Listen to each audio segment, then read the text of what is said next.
have with me here again Andrew Zwerneman. He's been on our podcast before talking about history and invited him back to today talk about seminar, which is something very dear to my heart. I absolutely love seminar, and I think it's one of the most important pedagogical practices that everybody in classical education should be doing. And he has 40 years experience in the classic humanities. So he comes to us as a sage who can walk us through the ins and outs and all of the different elements of seminars. So welcome to the show. Welcome back, Andrew. Thank you, Adrian. I'm so pleased to be back, and I appreciate the, the predication there of sage. So that's the first time anybody's introduced me as a sage. Oh, well, you I hope I live up definitely, to it. Yeah, I would say I you got the white definitely hair for are. it now. I Right? don't. You definitely are. I mean, I've gotten to experience your professional development in person at the school I worked for last year, and just the way you train teachers is beautiful, immersion based. And any of the schools listening, if you haven't had Andrew come to your school to do an immersion base with your teachers, you ought to, because he's wonderful. Um, so what I'd like to do is dive into this wonderful blog that you wrote called How to Grade Seminars, Seminar Participation. But this actual essay, I would call it an essay or article. It's kind of longer than an article. It feels more like an essay to me, but Yeah, it's, bloggers call it an epic post is or that what they call it? epic blog post. Yeah, not because it's the best ever, but it's because of the size and it's Yeah. got all the links in it. But yeah, Yeah. it's I about, like it's that. about 1,000 words. Epic blog post is good. Yeah, I printed it out and it's like 14 pages, but it's worth Yeah, printing because there's so much in here that's worth highlighting and annotating. So, but it's a lot more than about grading. And so that's why I want to talk about this with you today. Because this uh, epic blog actually really lays, you call it 10 strong foundations. And I wrote the word principles to guide seminars. I feel like these are 10 good principles to guide us in seminars, and very well worth reading and very well thought out, Andrew. So rather than going through all of those 10, because people can just read this on their own, there were a few points that I wanted to talk about with you today because I felt like they they're so important and so rich that they're worth going a little deeper in a conversation with you sure, over. sure. Yeah. So before we do, I would like you to give our listeners, especially new teachers that are new to classical education, kind of give an explanation to them about what seminars are and why they're important. Yeah. Well, thanks for that introduction, and thanks for the opportunity to talk about this most important pedagogy. The full title of the article begins, 10 for 10. So the principles that you refer to, or I call foundations, really are foundational to practice. It's very important as teachers that what we do in the classroom is well grounded in the highest ideals of a classical or liberal education. So a seminar is following Mortimer Adler. A seminar is a rigorous, dynamic discussion with purpose. Um, not all discussions rise to seminar, and not all conversations rise to discussion. As Adler says, a discussion is a conversation with purpose. I would say that a seminar is sort of the most rigorous um, letters-based discussion. Some discussions are driven toward ideas. A seminar is not so much driven toward ideas as toward understanding of classic texts. And these texts are complicated. They're big. Each book in the Western canon is kind of an education unto itself. It's one of the reasons why we need to do everything we can to maintain a book culture, a classic text culture. Um, we distinguish broadly between two kinds of classic texts: imaginative and expository. Mhm. Imaginative or fictional, but imaginative would include plays, novels, short stories, poetry. Um, we epic poetry at that, and not just lyric poetry. We an imaginative work has as its principal purpose to move the students to experience what they ought to experience. And an expository work has as its principal purpose knowledge. So, although a great play, say by Aeschylus or Shakespeare, or a great poem by T.S. Eliot, any one of these will raise issues that one could rightly say are, more or less philosophical. Neither Eliot nor Shakespeare nor Aeschylus wrote in a philosophical mode. They wrote in a poetic mode.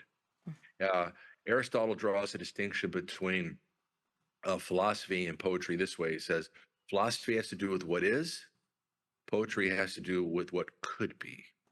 And so, under poetry, which we could mean to include all the forms of fiction, stage plays, etc., we recognize that a lot of what happens when we're reading them is we look at a character, or we look at an imagined world created by an author, and we'd say, is that believable?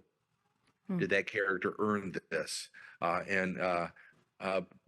we're not, when we look at an expository work, we're not asking, is it believable? Because he's not, when Aristotle's writing about moral virtue, or he's writing about political science, he's not proposing to us an imagined character. Rather, he's saying this is the way it is, right? Right. So courage is a mean between an excess and a deficiency. The excess being recklessness, the deficiency being cowardice. Now, a character in a story will do something courageous or cowardly or reckless, and we say, is that believable? But in and of itself, a character in a story is not a moral case study. And that's why, while we want to give our students really good literature, good fiction, good poetry, good plays to read, in and of themselves, they're not the same thing as training moral philosophy. So that's why I draw the distinction between the two kinds of texts. And one of the things we do in a seminar is we learn how to read those texts for what they have to offer us. Hmm. I would like you to take a minute to expand on the comment that you just made about them not being moral case studies. Because I think Yes. that's a big mistake that teachers make in literature class. Yes. Yeah. So a good example would be, a great text that a lot of students read with their teachers in classical schools or at homeschool is Tale of Two Cities by Charles Dickens. And one of the most intriguing, maybe the most intriguing characters is Sidney Carton. When we first meet Sidney, he drinks heavily. We know that he's really smart, but partly because he's morose, he drinks too much. We know that he's, from the other characters, we know that he's never going to rise to greatness as a lawyer. Other lawyers rely on him because he's so darn smart. He can work through a case and work up a case to be presented in court quite well, quite brilliantly. But there's something wanting in his character. And then he falls in love with Lucy Manette. And now he cannot marry her. This is not going to happen. But what does happen, eventually he makes his way to Paris and he lays down his life for the Manette family. And he does something very courageous. However, there's no sense in which, there's no evidence in the text that he develops toward courage in the ways that Aristotle says a man develops in order to become courageous. How do you become courageous? You do courageous things time and time and time again until it becomes second nature. So Sidney Carton, although, and that's not to take away anything from Sidney Carton. That is to say, the character that Charles Dickens gives us in no way kind of fits the mold of moral courage, moral virtue under the title courage as we get it from Aristotle. We learn a lot about courage from Aristotle. We learn about its form and its related pitfalls. But we are moved by Sidney Carton. Mm. We grow in our sympathy for this man who's imperfect, and yet he pulls from the depth of his person a moment of self-sacrifice, and it's very powerful and it's very moving. He's influenced by the gospel. It's rattling around in his head. He's influenced by his loves. And in a moment when the treachery and the tyranny that are played out in the novel are taking one life after another, he steps up and says, "Okay, take my life."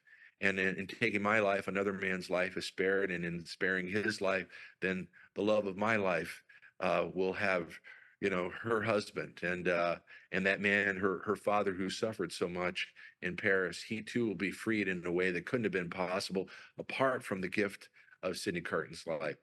So, and that's very important. And we want our students to be moved the way they ought to be moved. So Right. much of literature shocks the sensibilities or flattens it by banality. Uh, but great literature moves us the way we ought to be moved. And we ought to be moved by a character like Sidney Carton or, Antonia in Willa Cather's book, My Antonia. Or we ought to be moved by Ophelia's suffering in Hamlet. She's treated quite cruelly by the men in her life. Mhm. She's used as a pawn by Polonius and Claudius, and then she's turned on quite viciously by Hamlet. Now there's also a mixture there of strategy and relationship that are employed by, or that mixture is employed by young Hamlet. But there's no doubt that she suffers for it, and our students ought to be moved by Ophelia's suffering. And so that is to say, we want our students to grow in sympathy, and sympathy is not the same thing as knowledge, and neither Right. sympathy nor knowledge is quite the same thing as moral excellence. But we applaud the great writers because they're able to bring our students along really well. So seminars, coming back to seminars, Yeah. seminars are terrific environments for students to plow through the most important kinds of books and to grow knowledge of what is and to be moved by what could be. That is, by characters that have been created in worlds that have been created by the great writers, playwrights, novelists, and short story writers. Hmm. One thing also, when I'm thinking about seminars, and I know that you have a lot of really great materials on your website, and you've done videos on YouTube. I guess, and I didn't see this in this packet, this epic blog. Do you have any, and I'm sure it would be totally different from book to book, but any kind of recommendations about how often to do a seminar? Do you do a seminar halfway through the book, or do you wait till you're finished with the whole book to do seminar? Well, sure, it depends on the book, but um, uh, schools are set up in a variety of ways. If you take a kind of a typical school format where you have, say, roughly 170, 180 instructional days a year, something like that, and your class is meeting 5 days a week, then I would say I would run seminars 3 or more times a week. Mm. And I wouldn't start the seminars only after the students have read the whole book. In fact, I think it's very effective to work through a book chapter by chapter, act by act, uh, or book by book, as some books are organized, uh, and and have the seminars along the way, so the students are reading independently. Then they're coming to the class. They're working through the reading with a great dynamic leader and fellow students, and then they're going home. They're reading the next section. They're coming back for the next seminar. So I think that's a great way to do it. Now you get some schools that are kind of hybrid schools, uh, or maybe homeschool groups that don't meet collectively except for once or twice a week. And so you adapt according to when you actually Right. meet. But I would say in a what should we call it, a school that has the full menu of offerings, a full robust schedule for a year. I would say try to have seminars often, like 3 or more times a week. Mm-hmm, mm-hmm. Now, what grade do you recommend that seminars get started? And is there a difference? I noticed you did talk a little bit in the article, the difference of how you're going to approach and grade them from one grade to another. What grade do you recommend? Yeah, I think seminars are best reserved for ninth through 12th grades. Okay. You can have really good discussions with students grades 8 on down.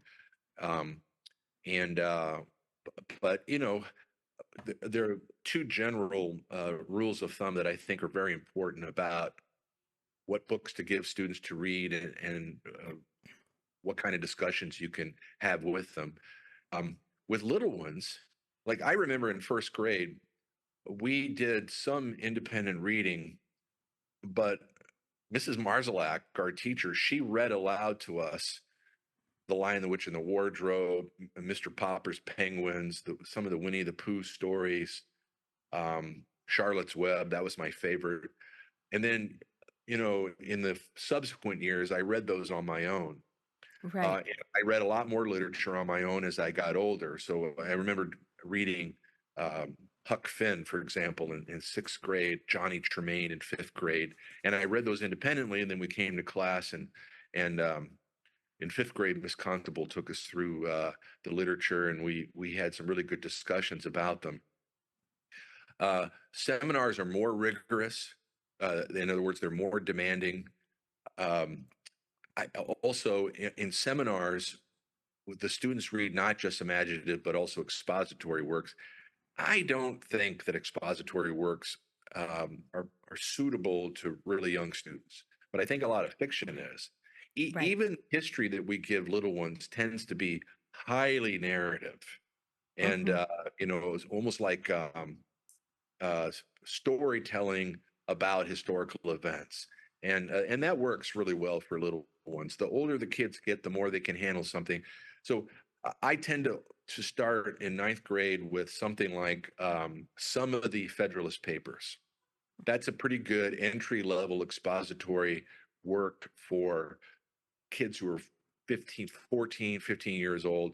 And then, I would graduate up to the more difficult texts. I wouldn't read Aristotle and Plato until about 11th grade. Right. That is with students. I And agree. I think so intellectually, socially, politically, their experience is such that we should reserve the big lift texts for the later years. Hmm. And I would prefer to read uh, say the whole of the second treatise on civil government by John Locke, say with 12th graders. I might read snatches of it when I'm teaching, say let's say in 10th grade you're studying modern European history and you're looking at the development of British constitutionalism. Well, you probably ought to read a little bit of Locke, a little bit of Hobbes. I wouldn't read the entirety of either one with them. But Right. you could later on. I think you could read the Right. whole of Bach, with 12th graders, for example. I would reserve the Summa Theologica until, say, about the 12th grade, and even then, I would only read some things. Oh I would, yeah. I would read the treatise on law, for example, which I think is not only a great primer on law, but also I think is accessible to 12th graders. For sure. What you're saying is exactly what my son did. So yeah, and I had Yeah. him in a group of homeschool. They met once a week with a really great teacher. Was teaching through David Quine's Cornerstone curriculum, which was Mm. awesome. I don't Yeah. know if you've ever looked at it, but it was I have very not. good, and it had all of those books and kind of the way you're explaining it with sections and then whole works, and it was very much exactly what you just said. um, so I think we might even have some listeners who might want to know, well, what is the difference between a discussion and a seminar? Yeah. So, for one thing, the word seminar comes from a word that means seed plot. So what you're doing in the sense you're developing something complete, but in the sense of preparation for something much bigger.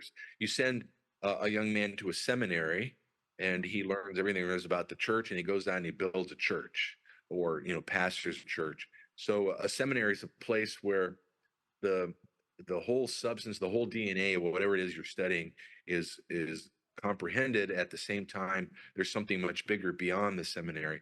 So a seminar, in a sense, is preparing young people to be lifelong readers of the most important texts in all of Western history.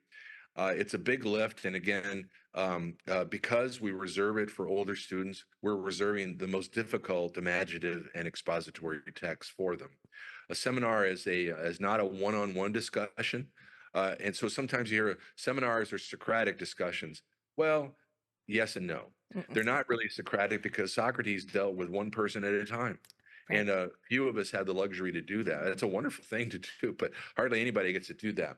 Discussions are collaborative efforts where you have a group of students around the table, everybody with their books open, and you have a dynamic leader. And the leader is asking really good questions. Some of them are open questions, as Socrates would ask, and they're intended to get the student to think hard about the text and hard about related issues, where the questions are not leading to a simple yes or no answer.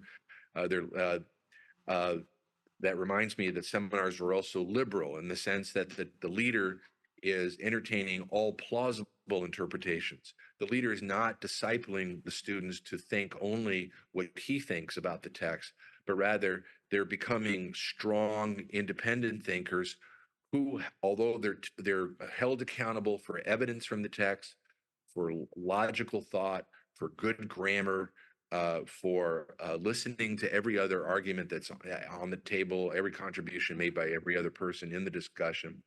It's still the case that each person is developing his or her thought, and the leader is leading them to think hard. Leading a seminar is a lot like being a mountain guide. Mm. Mountain climbers are climbing the mountain, and no one can climb a mountain as a replacement for the person who has to climb it. However, a good mountain guide knows how to get up that mountain, and we'll give some tips here, some tips there. And by in the seminar, the questions offered by the seminar leader, the coaching, which means also it means two things. It means correcting what's poorly formed. So if a kid goes down a rabbit hole with a Mhm. really lousy explanation of things, the teacher has to coach him to regroup around better evidence, better logic, a better response to that person in the room. Just like if you're climbing up a mountain, the mountain climb the guide the climbing guide will say, don't go up that route because there's a huge ice flow, and unless you have crampons and other technical equipment, and you won't make it up. You'll slippity slide all the way back down. Or over here, there's a huge outcrop, a big piece of rock over which you can't get unless you're a highly technical climber. So if you're just doing hand over foot climbing up a mountain, I have this route, the other route, and so forth. But you have to do the climbing and find your way up there, and I'll help you get past the difficulties if you run into them. Mhm. So seminars are like that. And I would say they're advanced discussions. And they're not loosey-goose. They're not, midnight jawbone sessions in the dorm room. They really are rigorous exercises. And what's the purpose of a seminar? It's to grow in our understanding of the text. Every Right. man, woman in the room should have a deeper understanding of the reading that we're discussing that day. By the end of the hour or 2 hours of discussion, the growth should be tangible. Everybody should have a much better understanding of the text. Is it linear? Like we start, at the bell and we end at the closing bell, and everything's just smooth, just one question after another. No, it's messy. It's It's non, very messy. and Yes. a student will say something, and then it'll create all sorts of responses from other students. And part of the art of leading a discussion like that is say, have we exhausted the possibilities for answering that original student?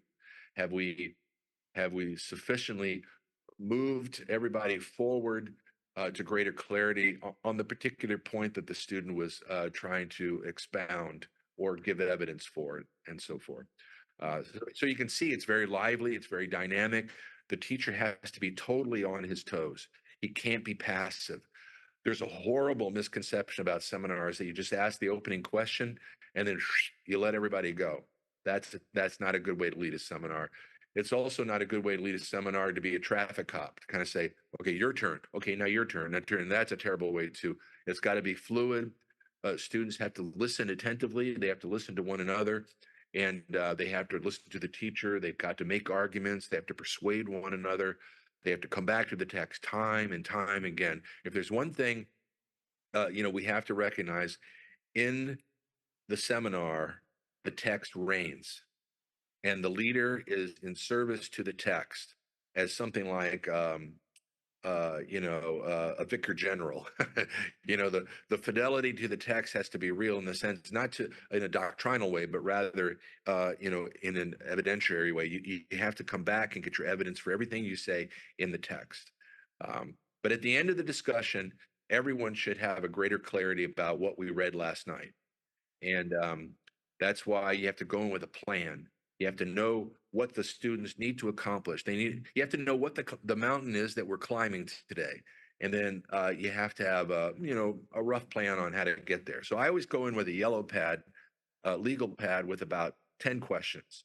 Um, they may or may not all be asked because things come up, contingencies happen that you don't quite anticipate, but that's part of the fun too. It's kind of like coaching basketball. Things happen in a game, the coach has to adapt to the Right. opponents and so forth. Yeah. Well, one of the points that I want to expand on, have you expand on in your article, is you talk about these higher habits of mind and skilled habits of work. And so I would like you to expand on what do you mean by seminars helping develop the higher habits of mind and the skilled habits of work? Because that made sense to me, but it was so beautiful and so I just really like that you expanded on that, and you expanded on that specifically throughout the rest of the paper. Yeah. And so I think that it's important to maybe go a little deeper with what you mean by that.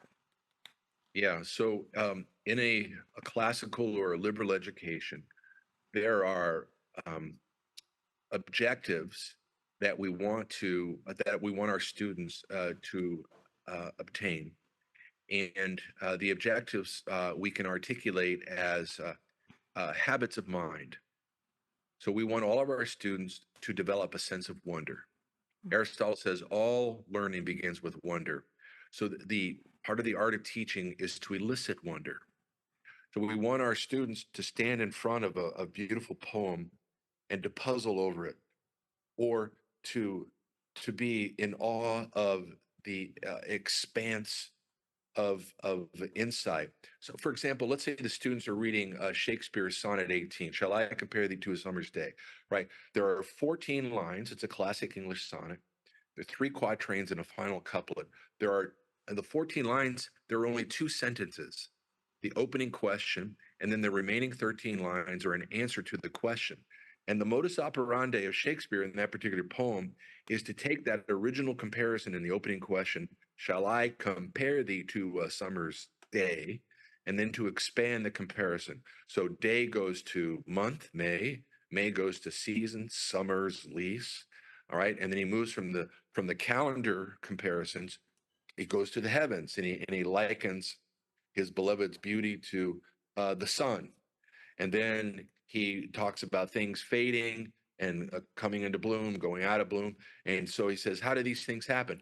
By nature and by chance. Oh, those are two sources of change, right? And then he compares death and eternality or immortality. So he's moving around. He's expanding his over the course of the 14 lines.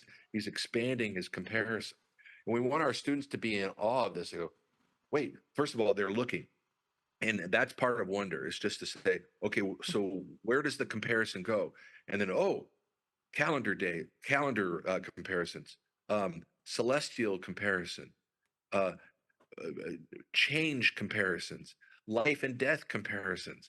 And then finally, the bookends of the poet are, shall I compare thee to a summer's day? And then finally, your beauty, it will have kind of an eternality to it, because as long as men can breathe and eyes can see, they're going to read this, my poem, right? So they go, oh, look at Shakespeare. Look what he's done. What a beautiful piece of craftsmanship. So we want them to be in awe of that, both in terms of kind of an appreciation of the craft, but also looking, searching, and it begins in wonder. And we want wonder to be habitual across the entire curriculum. But when it comes to letters or great works of literature, we want them to wonder about the created worlds that fiction and poetry and playwrights of fiction and writers and poets and playwrights have created, and we want them to look at and wonder at historical reality, Mm-hmm. how Mm-hmm. people behave under moral philosophy. What is our relationship to God under theology? What's the order of society under political science? And so we want them to say, want them to wonder about it and to ask questions, to search. But the end game, of course, is knowledge and understanding. that we actually really want them to have basic ordered knowledge. Okay, so Aristotle and his team looked at 156 constitutions, compared them, and came to the insight that they're basically 6 types. And then he ordered a hierarchy from best to worst, from monarchy to tyranny. We want our students to be looking across history and saying, okay, when Aristotle describes tyranny, do I see tyrannies in history? Yeah, I see them. Mm-hmm. Caligula, Ivan the Terrible, Hitler, Stalin, Mao, Saddam Hussein. Okay, so they're wondering about tyranny. They're looking for historical examples that are illuminated by Aristotle's profile of tyranny. You could say the same of Plato's profile of tyranny. But at the end of the day, they really learn something about tyranny. They can describe it, they can identify it when they see it, and they understand it. They understand it at a profound level. The tyrant, although having accrued through violence and domination everything he possibly can never be satisfied. And although he has control over everybody, he turns around and he's constantly paranoid. He's agitated. And when we look at the great tyrants in history, that's exactly what we're seeing. And they really Mm-hmm. understand that spiritually there's a corruption there that can only be cured by some kind of conversion, intellectual or spiritual conversion, to let go of one's domination. So Aristotle says that the best kind of polities are truly good. Why? Because the rulers rule not only for their own benefit, but for the benefit of everybody else. They know how to choose the good for themselves, and in turn, they can choose the good for others. The tyrant, by contrast, only rules for his own benefit and can't choose the good for himself, and therefore he can't choose what's good for those that he rules. Mm-hmm. Those are great things that we want our students to arrive at, uh, and um, and that kind of gives you a little glimpse into what the end game is for a seminar in terms of the higher habits, sense of wonder, depth of inquiry, Right. knowledge, understanding, and of course the kind of practical wisdom that comes from all that, so that you can in turn around and make decisions for yourself as well. Yeah. So in your higher habits of mind realm of the outcomes of seminar, I love that one of the things you say, and the wonder is so good. You have the wonder and the inquiry and all that, but I love that you say it's basically giving normative direction and order and knowledge towards what it means to be a human. Yes. And I love that, and I love that. I mean that goes back to why the class is called Humane Letters too. That's right. Yeah. Because the great works um, help us see our humanity, to see Mm-hmm. what it means to be human, and help us understand how we ought to live our lives Mm-hmm. together. And Yeah. yeah, that's what we call them, humane letters. Yeah, and so I think that, and that's where this gives us each student kind of like you said an experience that it's the purpose of experience and knowledge together. But what it's really going to do is help a student become empathetic towards fellow man. And that ultimately what we want in an education is we want students to care about many things and to love many things. And in Mm. order to do that, they need to have these experiences and develop those higher habits of mind so that they can actually become the noble person they were created to become. Yes, I tend to prefer the word sympathy, but I think empathy is great too. I like sympathy because it means two things. To sympathize means to suffer with others. Hmm. And one of the most fundamental experiences that a student has when she reads a great play or a great poem or a great novel is that she encounters characters who suffer. And sometimes, and every human suffers at some level, but some suffering is imposed by others on the one who suffers. In any case, throughout novels and plays and poems, the student learns how to move toward characters who are suffering. But sympathy's second meaning is something akin to what you just said, and that is to have a sympathy, or to have sympathy is also to have a natural affinity for all things human. Hmm. So, so it's not just that we read stories and plays and the like for kind of darker content, the suffering, but also for the joys, the delights, the triumphs, the moments of courage, and so forth that we see in the characters. The students are moving toward them as well. So, I gave one example, Sidney Carton. We want our students to sympathize with him, not only that he suffers finally, but it's also that he willingly gives his life. It's a moment of courage that in turn becomes uh, a seed for a vision of greatness for our students. Mm. Okay, yeah. Okay, that is Sidney Carton. Yeah, and students years later say, "I love Sidney Carton. Boy, what a great character!" And that's a character we want our students to love because they ought to love him. They ought to be moved by Sidney Carton. But we Right. also want our students, even we want them to be able to laugh too. So we see they read Animal Farm by George Orwell, and they laugh at the quirks of the animals, and even in the kind of the bitter turns of the story, they're Orwell crafts this, so it's satirical, and they have the right kind of humor toward the characters for their hypocrisies and their inconsistencies. So when the Mm. pigs are on their back hooves, and they're cracking the whip, and making everybody do all the work. Um, it's a good reminder of what Stalin and his crowd did. So there's a kind of a dark underpinning to it, but it's also funny, and in a sense, it makes the darker story more palatable or more Mm-hmm. accessible to us because we're able to mock out Stalin. We're able to take a stab, poke. We're able to poke Stalin in the eye because Orwell moves us along the life of the pigs and the animals that are on the farm, and those are great experiences we want our students to have. Mm-hmm. So expand a little bit about the skilled habits of work that happen when Yeah. students are participating in seminar. Mortimer Adler says in his book on speech, which is a great book, I commend to all the listeners, that there are two general skilled habits. One is listening, and one is speaking. And Mm-hmm. in a seminar, it's very important that we all listen to one another. Otherwise, you don't know what the other person's argument is, or you don't know what evidence that person is posing. There, let's start with the leader of the seminar. The leader of the seminar ought not be a scorekeeper. There's a terrible habit among some seminar leaders to keep a very detailed score sheet. Don't do that. That is a terrible thing to do. If you're doing that, you can't possibly listen to everybody attentively. And by listening, I mean you've got to be looking eye to eye to every interlocutor that you have around the table. Uh, we also want to listen so that we can respond intelligently. Someone makes an argument, and I'm listening, I go, or say one of the other students is listening, and that second student says, well, actually, I think something differently about the text.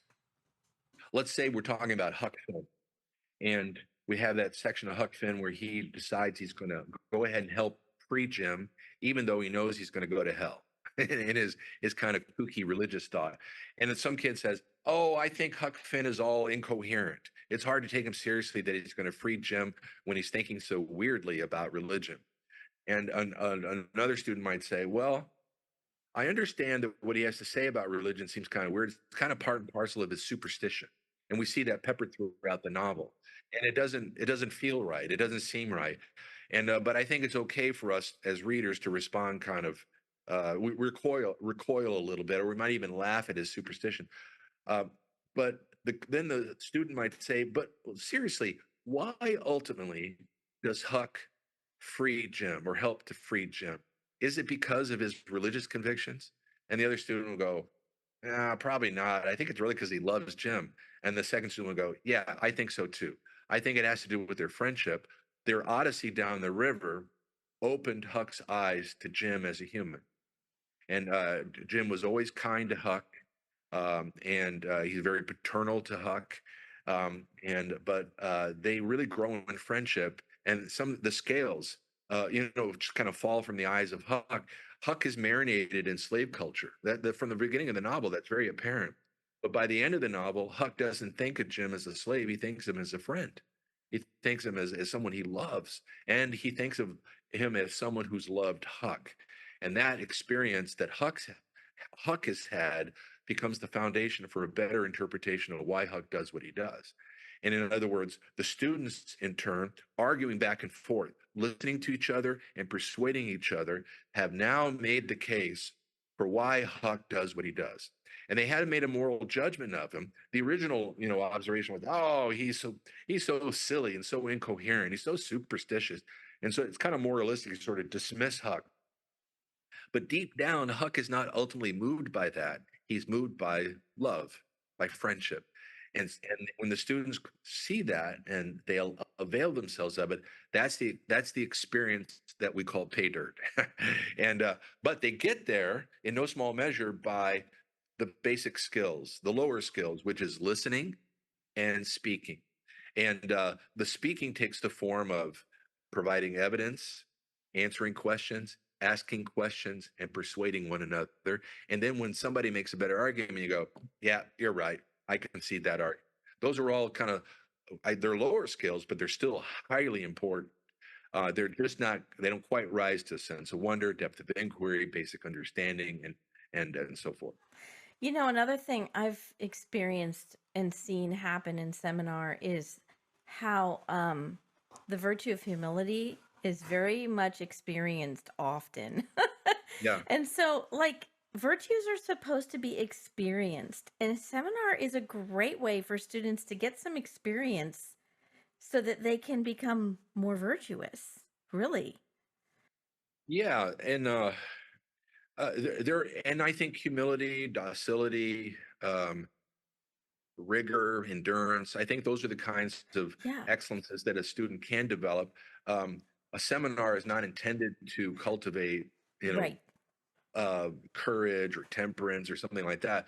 But you're absolutely right. I think you have to move with the team, and you have to be willing to Mm-hmm. work as a team member, and that requires Mm-hmm. certain checks on selfishness, or checks on an unwillingness to contribute, to listen, and to make the case. And it takes a kind of humility too. Some people say, "Oh, making an argument, you got to be super confident." Actually, making an argument is a recognition that the other person may well, what it entails is not only that you might well persuade the person, but the other person might well say, actually, your argument doesn't quite hold together. So Right. it's kind of a risk involved Yeah. in saying, hey, Adrian, I think I have a better reading on the text. Yeah. And because you might come back and say, actually, Andrew, you missed out on this point here in the text, this piece of evidence, and you weren't listening, I think, to our confrere over here who said, where you say X, he said anti-X, and he actually has pretty good evidence for it. So Yeah. yeah, I think it's kind of a humility involved. Yeah, it's really good. Let's get into a little bit about grading. And I think anybody who wants to know the details of grading, they need to print this because it has some really great breakdowns that I don't think we need to talk about on the podcast. But I like that you talk a little bit about narrative grading and the sort of the different breakdowns of the three things they should be grading for, like discussion, writing, and exams for history. So kind of work on that, like with our listeners, to explain how the grading process works, because you've spent a lot of time thinking about this, obviously, and I Yeah. like what you've put together here. So schools are all over the map about Mm-hmm. concerning the curricular content for a particular grade level seminar. And some seminars, it turns out, are all literature. Like there is nothing but reading, writing, and discussion. Some seminars include both the study of expository and imaginative literature on the one hand and history on the other. So that introduces exams and timelines and maps and other history related projects. Where you have a seminar that's totally devoted to the reading of great texts, discussing them and writing on them, I generally go 50-50, like Mm-hmm. 50% discussion, 50% writing. For a seminar that's got some of that history mixed in, then it's a rough equivalence of 33, 33, 33 Mm-hmm. percent, or you might give 34% to one of the three, depending on what the emphasis is. Uh, so those are the kind of the basic percentage distributions. Um, and I guess another uh, practical tip that I'm a big fan of is that we want to make sure that you keep a daily record, not a score sheet per discussion, but rather in your grade book a little mark. So I tend to go with a 2, 1, and a 0. Like a 2 is doing everything more or less that I'm expecting of a seminar participant. And in the article, I have a very, very distinctive content of what a student should be doing in terms of listening and speaking. Um, I look for quality, not quantity. So it's not that the student who speaks the most is going to get a 2 for the day. It's the student who speaks in some substantive quality. I liken this sometimes to players on a basketball team. I might have that kid who comes off the bench.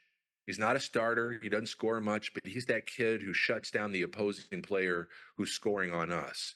Or he's that kid who goes in and blocks out and gets the rebounds and turns the rebound stats around in our favor. At the end of the season, that kid has not racked up a lot of points. However, I give him a letter, just like I give a letter to every starting member of my team, um, because he's made an important contribution. So if you show up and you do what you're supposed to do and you make a contribution in the discussion, you're going to get a 2. If it's a slightly off day, you might get a 1. If you don't talk at all, I'm going to give you a 0. And early on in the semester or in the course, I'll pull a kid aside and say, "What's going on? Why aren't you talking?" I'll have that talk. I'll give him some coaching about how to engage in discussion, and I talk about some of those tips in the article. I also have a whole another article devoted to how to coach the non-discussant. You can look that up too on our website. Oh, we'll put Um, that in the show notes. That's yeah, good. yeah. So yeah, tips for how to coach the non-discussant. Mhm. And but let's say you have a kid with some early zeros in the semester. And then after a couple of weeks or maybe 3 weeks, that kid hits stride and is following your coaching and is doing everything you've told him to do. And over the course of, let's say you take, or say in the first fifth of the course, there's some stinker grades, zeros. And then in the 4 remaining fifths, it's mostly 2s with the occasional 1. I look at that, I go, okay, this kid hit stride after several weeks and stayed at that pace the whole semester. Those zeros don't tell me, like if I were to average all the grades, daily grades, then the average would not quite tell me what the kid actually learned and what the kid actually accomplished as a discussant. So I'm likely to drop those early zeros. And now I've got an average of mostly 2s and some 1s that tell me that's a really good discussant. And it's That's comparable good. to giving that kid a letter on my basketball team who's, played hard almost the entire season. Most athletes start off the season, their skills uh, are a little off because they haven't played since last season, or some of them haven't even learned the game. But by the end of the season, wow, you look at your team, they've all learned the game, they've all advanced in skill level, they all get a letter on my team. So if you looked at my grade book from the 40 years of teaching, most of my grades were A pluses, A's, A minuses, and B's. I gave very few low grades. Rarely did I have that student who just willfully insisted on not talking, so we got a really low discussion grade. For the most part, though, discussion is entirely doable by kids. We should not condescend to young people. The typical young American, barring a malady of some kind, the typical young American is capable of listening and speaking, just Hmm. like the typical American kid is capable of reading really big books and writing about them. So let's not condescend to them. Let's keep the bar high and let's coach them to reach that bar. Seminars are a very welcoming environment. Everybody at the table loves one another. We can all grow in friendship. It's the easiest audience you'll ever for a kid to ever talk in front of, and Hmm. they're also fun. They're just a lot of fun. We have a lot of laughs, and there are a lot of twists and turns, so they're pretty lively and engaging. And finally, they're important. That is, and kids they want to belong to something important. And we're Mm. reading important works. We're talking about important matters. We're growing in important skills, high skills, and lower habits. And wow, what a great opportunity for a kid to belong to and contribute to something important. Yeah, that's really good. It's funny because I sometimes just get really irritated with the whole system that we have of grading. But the idea that a seminar is important, it's important enough to grade, Yeah, that communicates to the students, wow, this is actually an important activity that we're doing, because yeah, they know that we're grading the things that are important. yes. And it makes it matter more. And there was something else that you said in here. Um, One thing on oh, that note, I would say that early on, tell your students that you are going to grade discussion every oh, for day. sure. Yeah, I'd like that Yeah, you talk about that and and communicate to parents the expectations immediately. And I really like yeah, that you emphasize that when you have a student who's struggling, to pull them aside early on in the school yeah, year and get them coaching, which is why I don't want let them to slide. include Yeah, that article in the yeah. show notes. But One of I the most do. underdeveloped teacher skills is coaching.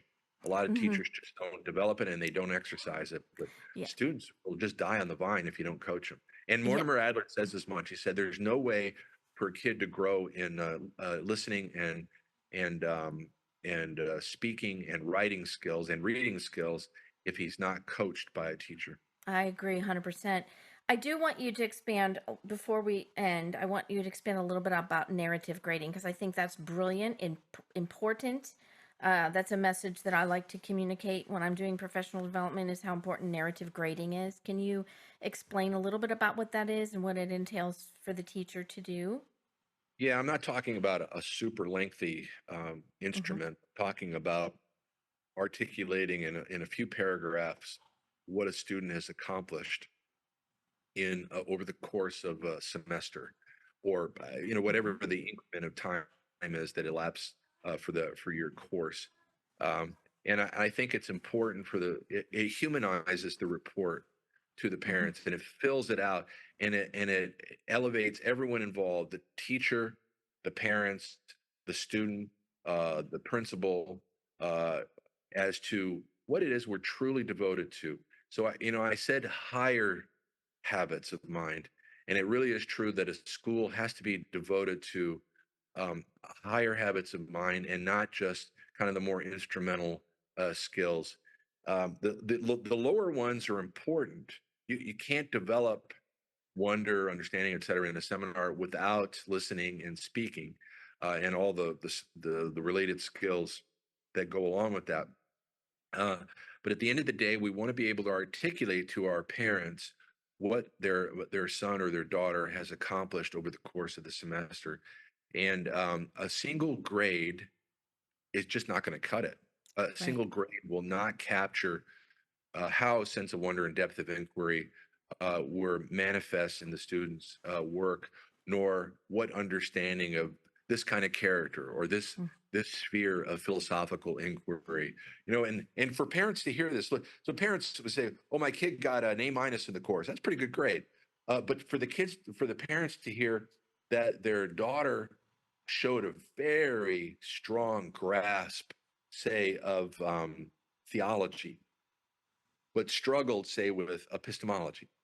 So if Hmm. they read something by Descartes or Montaigne, or they read one of the difficult arguments in Plato's dialogue, maybe she struggled with that. Well, but wow, she completely nailed the theological text. Isn't that an interesting and an important and revealing aspect of a young woman's development intellectually?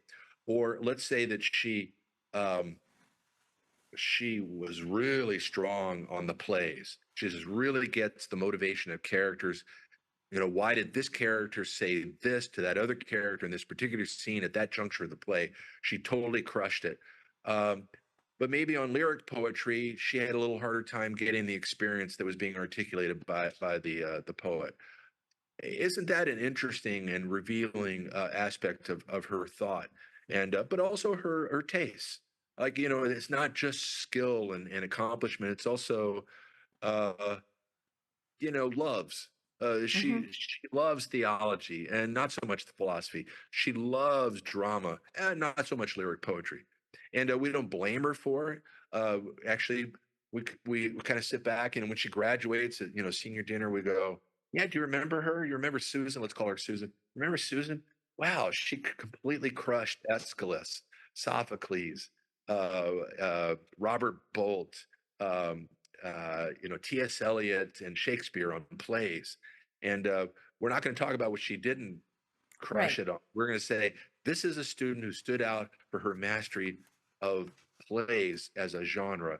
And by gum, what a great contribution she made to our school. And we'll always remember her for that. We'll always love her in no small measure because of her mastery of plays.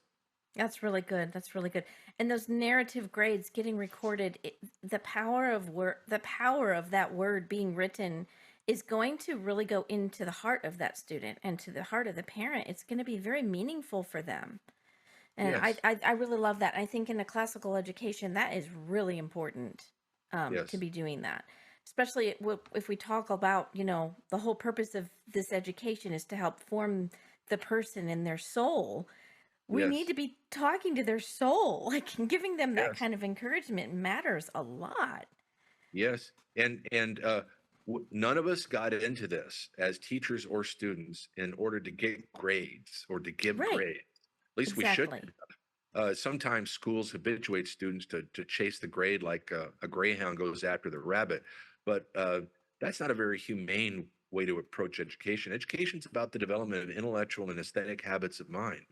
And Exactly. sometimes we need to sit down and spend a little time writing out a narrative and humanize that report. I We, love, we oh all yeah. know, by analogy, we all know what it's like for a doctor to rush through a hospital room and just look at the chart and, you know, check the numbers and then move out.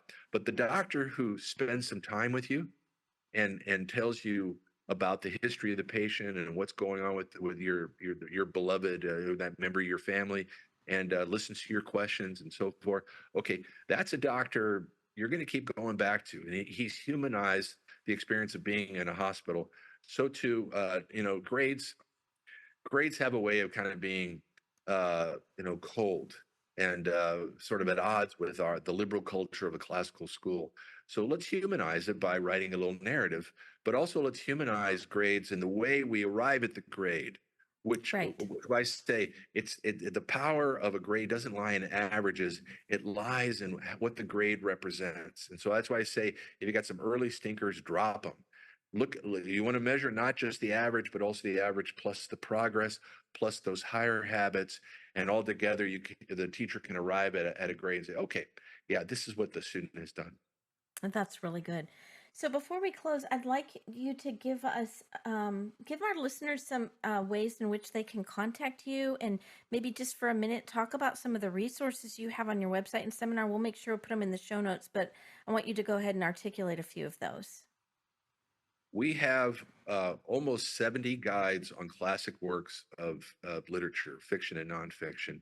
And each of the guides introduces the teacher to the author, to the text, some of the pitfalls in teaching that particular text, and then book by book, chapter by chapter, act by act, questions that any teacher worth her salt should be able to answer before she leads her students through it.